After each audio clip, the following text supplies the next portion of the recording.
Mahigit 7 milyong pisong halaga ng diesel ang nasamsam sa operasyon kontra oil smuggling sa Mariveles, Bataan. 25 ang inaresto. May spot report si John Consulta. 16 na truck oil tankers ang inabutan ng Bureau of Customs at NBI Anti-Organized and Transnational Crime Division sa compound na ito sa barangay Alasasin, Mariveles, Bataan. Ang mga driver at pahinante, pwersahang pinababa. Bistado rin ang isang marine tanker na pininiwala ang may lamang langis na paspasang umandar paalis.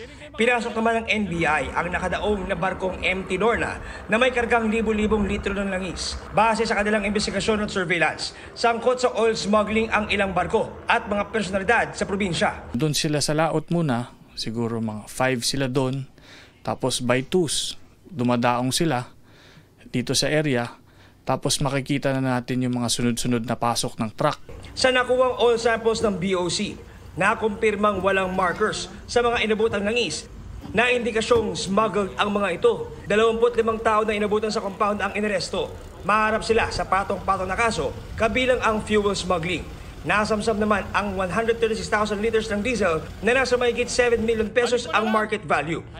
Sakali raw na natuloy ang pagpuno sa 16 na oil tanker trucks na nakaparada sa loob, posibleng umabot pa sa 90 million pesos ang nailabas na smuggled na diesel. Ayon sa NBI AOTCD, posibleng bilyong-bilyong piso na ang lugi ng gobyerno sa tagal at laki ng operasyon ng oil smuggling ng naturang grupo. Sinisikap pa namin makuha ang panig ng mga inaresto. John Consulta, nagbabalita para sa GMA Integrated News.